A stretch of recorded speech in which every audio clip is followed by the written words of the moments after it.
Welcome back to Monitors Unboxed. Today I'm giving my list of my 3 favourite monitors that I've tested in 2022 so far. I often spend a heap of time over on the Hardware Unboxed channel talking about the best monitors you can get in certain categories, but I don't think I've ever talked just about my personal favourites and the products that I've found the most interesting to test. The first pick is one that I think a lot of people probably would have been able to guess. It is the QD-OLED beast, the Alienware AW3423DW. This monitor is not only a good product that's worth buying, and I always prefer to talk about good products because I genuinely think they're more interesting, but it was also the debut of a new panel technology, so it's basically a doubly interesting display, if that's the thing. So here's what I like about the AW3423DW and why I've personally chosen to use it as my main gaming display. The primary reason why this product is my favorite is that it brings true HDR gaming at a good refresh rate and size without totally destroying your wallet. PC gamers have had to suffer for far too long through bad HDR monitor after bad HDR monitor, either because the actual hardware was woefully inadequate for showing HDR content properly, or because monitor manufacturers love PC gamers so much that they price their best displays at $3,000 US, which for me here in Australia is more like $5,000. The AW3423DW at just $1,400 US is real progress towards a monitor ecosystem where HDR is more accessible to everyone. And yeah, $1,400 isn't particularly accessible, but it does feel that way compared to similar products that were double the price.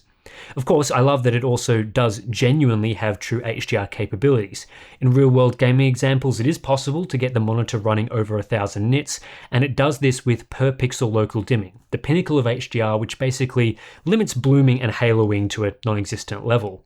Now, there are some LCD-based monitors that handle fine HDR details well, but so far I haven't seen anything for gamers that truly compares properly to an OLED, and I would take the deep blacks and elite blooming control of an OLED over the extreme brightness of an LCD every day. I do always want to see more brightness, but from using it quite a bit, I think what this QD OLED is capable of is perfectly acceptable. Motion performance is another strength that I really appreciate. Now, I'm not the biggest competitive gamer, so I'm not often playing, say, Fortnite at 300 FPS, but to me, the main advantage of OLED for the games I play is the single overdrive mode experience. LCDs get slower as the refresh rate gets lower, generally speaking, and many products don't feature variable overdrive to compensate for this behavior. This means that when I'm gaming at 100 FPS in a single player title, I'm not always getting the best performance the panel is capable of, which may only be possible at the maximum refresh rate. With this QD OLED panel, the response behavior doesn't change at all depending on the refresh rate.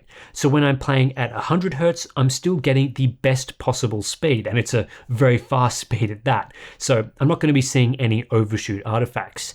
I don't want the panel's slow speed to be noticeable while I'm trying to enjoy the beautiful scenes in the game I'm playing, and the AW3423DW ensures that I never see any issues. There's also some nice minor things about this display that I appreciate. I like that there's no automatic brightness limiter, creating annoying problems when I'm, say, briefly using the display for watching a YouTube video or whatever, and the pixel shifting feature, to help with burn-in, doesn't cut off parts of the screen.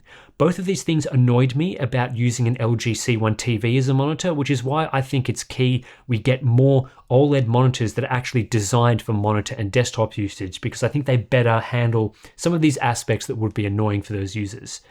Now, in my review, I did speak a fair bit about some of the flaws to the AW3423DW, and to be clear, this wasn't to suggest the monitor is actually bad. Some people seem to think that in pointing out the issues with the coding and pixel structure, that I was actually calling this monitor a massive turd, but that's not the case at all. Pointing out the issues with a product simply makes you more informed when you're buying it, so you can see whether it's right for your setup and your use cases.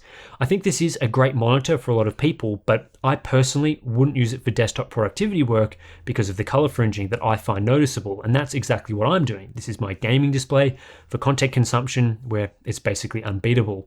Things like the fan noise and ambient light reflectivity, I'd like to see those areas improve, but they're not deal breakers for me. I can easily work around the reflections by optimizing the position of lights, and you don't really notice the fan over game audio. I also just found this monitor a really interesting product to test. First time seeing QD OLED technology in the flesh, First time we see an OLED actually designed for medium to high refresh rate gaming, first time experiencing the new pixel structure and so on.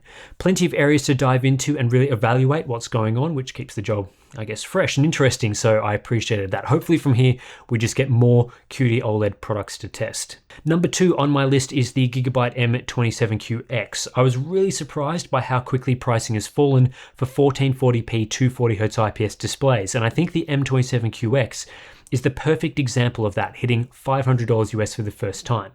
Just a couple of years ago, this was the high-end price point for 1440p 144Hz.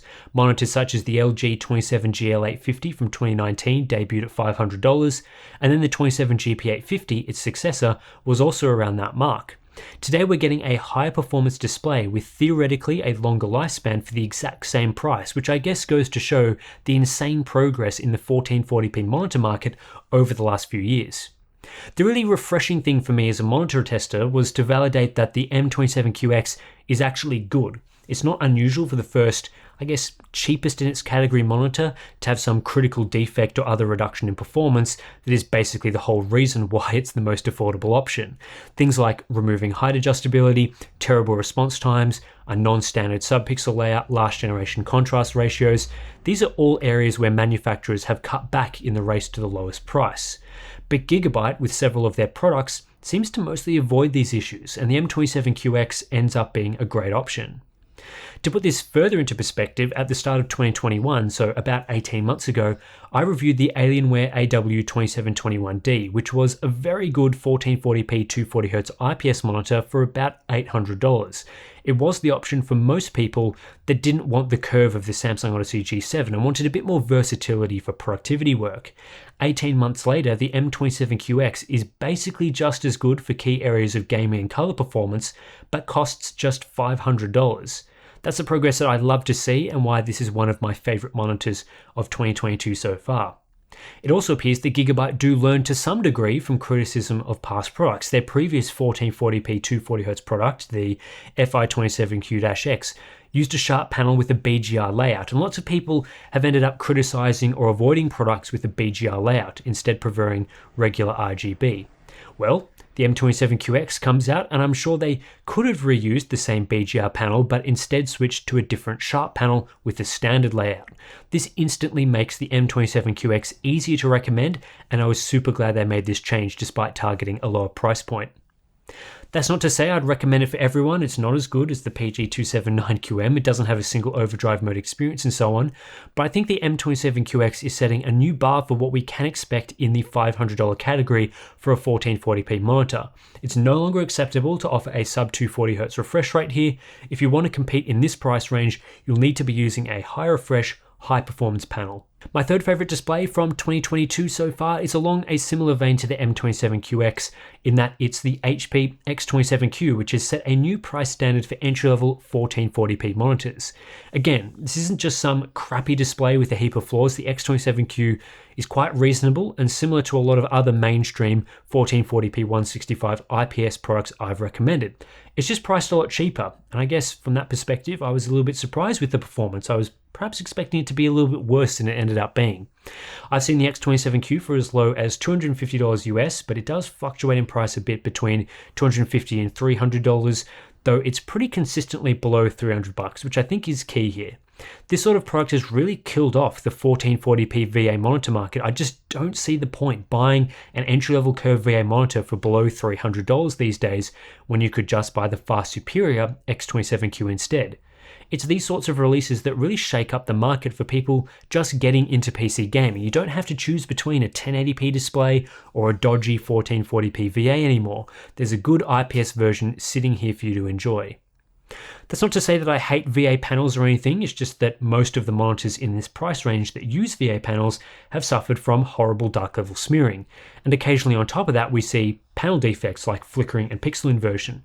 I really like the contrast ratio these sorts of panels provide, but the actual quality of the final monitor panel has always felt very low, with no real movement to try and resolve dark level smearing or other issues, outside of course, much more expensive products like the Odyssey G7.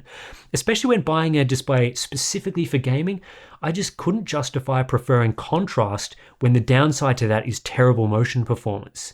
The improvements in IPS over the years, I guess, have spoiled the party for VA in my eyes. Anyway, for below $300, competition is very tight, but I'm glad to see HP using a decent quality LG panel. Again, you're not going to get the performance of a high-end 1440p monitor, but HP have targeted the things that matter. Decent response times, height adjustable stand, great viewing angles, no dark smearing, and adaptive sync support with no defects. The fat that's been trimmed to things like not having a directional toggle for OSD control, yeah, that does annoy me, but if they're going to cut anything, I guess cut something like that. We also get something like a more limited wide gamut experience, but I'd easily take those cutbacks over a major issue like dark level smearing. The reason why I wouldn't have this high on my top 3 list is that it seems to only be a US special, and that the excellent sub $300 price is only really available in the States. Here in Australia, the X27Q is still very expensive, which makes it impossible to recommend. A lot of places are selling it for over $500 Aussie, which is not competitive at that price when you have the LG 27GP83B around the same mark or cheaper, but I guess our mates over in the US can have this one as a nice bonus. So anyway, that's it for this brief, discussion of my top 3 favorite monitors that I've tested so far this year. I am expecting many more releases in the second half of this year, so maybe we'll revisit this towards the end of the year and go through the overall, my favorite monitors from 2022. I also really appreciate everyone that has subscribed to the Monitors Unboxed channel so far. Big shout out to you guys who are interested in monitor technology. And of course, I would appreciate if you have watched this video and you're not already subscribed, to hit that button below. It will help us out a fair bit. So thanks for watching. I'll catch you in the next one.